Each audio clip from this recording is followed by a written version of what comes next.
सर्वांना जय धन्वंतरी. सर्वांना good morning. Good morning. माझे आदरणीय आपले योगेश रेड्डी सर, त्यानंतर मुकेश जाधव सर, त्यात आमिर सर माझे मित्र या ठिकाणी बसले, लाड सर, कानडे सर आणि सर्व माझे तिथे बसलेले मित्र, त्याचबरोबर माझे जे मी ज्यांना मित्रच म्हणतो, डाऊनलाईन म्हणत नाही, असे आदरणीय माझे मित्र प्रवीण ढोणे सर, जे की 5 ते 5.5 किलोमीटरवरून या आपल्या प्रोग्रामसाठी, धन्वंतरीच्या प्रोग्रामसाठी नाही, आपल्या प्रोग्रामसाठी आलेले असे माझे मित्र. त्यानंतर मॅडम ढोणे मॅडम, त्याचबरोबर आमचे मित्र विनोद हिरवाळे सर या ठिकाणी आहे, पाटील सर, सचिन सर आणि वाघ सर, जे की माझ्या एक लाईफलाईन आहे आमची. असं सर्वांना मी पुन्हा एकदा नमन करतो. कारण नमन यासाठी म्हणतो, कारण आपण जो जुळलोय धन्वंतरीमध्ये, जर धन्वंतरी नसती तर काय ते तुमच्यासारखे चेहरे माझ्या समोर नसते आणि असं वाटतं की मला एकदा बोलायलाही संधी भेटली नसते याच्या ठिकाणी. म्हणून मी सुरुवातीला असं वाटलं मला की थोडंसं धन्यवाद करतोय. पण खूप खूप धन्यवाद रेड्डी सर. आज थोडंसं एक बोलेन मी, कारण त्या प्रसंगात मला 2 मिनिटं शिल्लक द्या.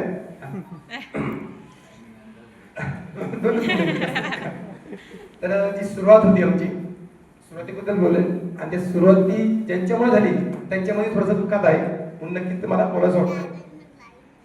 2018 मधला माझा प्रवास होता धन्वंतरीमध्ये. तो प्रवास नव्हता, फक्त सुरुवात होती आणि त्या ठिकाणी ती थांबली होती 2018 मध्ये. पण 2021 मध्ये पुन्हा एकदा असा प्रसंग दुःखाचा घडला घरामध्ये की आमच्या सासूबाई अटॅकने वारल्या आणि सासऱ्यांना सुद्धा बीपी शुगरचा आजार असल्यामुळे मग काळजी मात्र आमच्या मॅडमला पडली, जे माझी लाईफलाईन आहे सध्या बसलेले वैशाली मॅडम. तर ते म्हटले, तुम्ही 2018 मध्ये शुगर फ्री चाय पिलेला होता धन्वंतरीचा, तो माझ्या वडिलांना भेटेल का? काय नाही भेटणार. मी लगेच सरांना फोन केला आणि त्यांच्या मार्फत ती चाय बोलवली आणि चायला सुरुवात केली. कारण 1 महिन्यात दुखवटा होता घरामध्ये, आम्ही सोबत होतो सासऱ्यांसोबत. आणि सुरुवात केल्यानंतर सासऱ्यांचा मला 15 दिवसानंतर रिप्लाय आला की तुमची चाय खूप भारी होते, मला फ्रेश वाटतंय, एवढी शुगर आहे त्यांची 250-300 वर आहे शुगर, एवढी छान छान. मग मी म्हटलं सासऱ्यांना अजून शुगरसाठी औषध. मग शुगरसाठी औषध घेतले. 19 फेब्रुवारी शिवजयंतीचा दिवस, जो छत्रपती शिवाजी महाराजांचा गर्वाने आपण अभिमान बाळगतो, तर त्या दिवशी ते औषध घेतलं होतं आणि तिथून सुरुवात झाली होती माझी. नंतर सासऱ्याने पुन्हा सांगितले एका महिन्यानंतर की आतापर्यंत माझी 22 वर्षामध्ये शुगर नॉर्मल नव्हती, पण पहिल्यांदा नॉर्मल शुगर झाली. आणि बघ मला विसरतो धन्वंतरी पुस्तक आहे, ऍक्च्युली प्रोफेशनल बऱ्याच मला माहिती आहे माझं, हे करावं की नाही हा प्रश्न पडायचा. पण एक मनात विचारला, त्यात आमच्या मॅडमचा समोर भेटला, वैशाली मॅडमचा, त्यांचं म्हणणं पडलं एवढं जर चांगलं असेल तर करायला काय हरकत नाही. सुरुवात पण त्यांनीच करायला लावली मला. आणि जेव्हा सुरुवातीला 2018 मध्ये स्टार्ट केलं होतं मी, बंदपीठ त्यांनीच करायला लावलं मला. बघा तर दोन्ही उदाहरण त्याचे. त्याचं कारण असं वेगळं होतं की ते घेतलं आपण स्मृती, मुलांना दिलं, ते खोकला वाटला, मनात निगेटिव्ह विचार आले, फेकून दिलं 1500 रुपयाची स्मृती 2018 मध्ये. आणि तेच स्मृती आता घरामध्ये कंटिन्यू चालू. म्हणजे काय दोन बाजू होता, तुमचे विचार कसे. मी मॅडमला नाही म्हणत असतो, मी जर धन्वंतरी चालू केली तुमच्यामुळेच जाईल आणि सोडली तरी तुमच्यामुळेच सगळे समोर बसलेले आहे.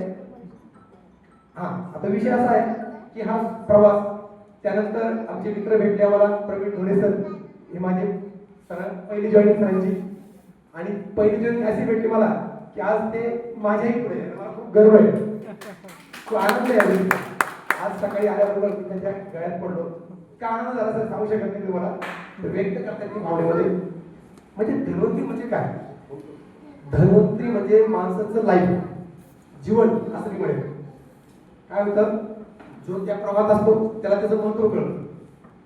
सरांचा माझा नेहमी कॉन्टॅक्ट असतो. त्याच्याच बरोबर आम्हाला जे अपलाईन भेटले आदरणीय रेड्डी सर, त्यांच्या पावला पाऊल ठेवत होतो. त्यानंतर मुकेश जाधव सर, त्याचबरोबर आमची भांगेरे सर, कधीही बोला त्यांच्यासोबत असं मन हलकं होऊन जातं, फ्रेश होतं. तर मित्रांनो असं म्हणता येईल मला, कारण धन्वंतरी आपल्या आयुष्यात आलेली आहे की आपलं कुटुंब म्हणून राहिलं पाहिजे. जसं कुटुंबातील व्यक्ती आपली मैत्री, बायको, मिसेस जे आपल्या आयुष्यभर सोबत राहणारे असते तसं आपली धरून त्या आयुष्यभर सोबत असायला पाहिजे. की माझ्यात असणारच आहे, पण नक्कीच सगळ्यांच्या याच्यात असणार आहे. तर बोलण्यासारखा भरपूर विषय आहे, पण आता वेळेची लिमिट आहे, वेळ बरंच झालंय. या ठिकाणी सर्वांना माझा प्रयत्न नमस्कार. जय धन्वंतरी. थँक्यू.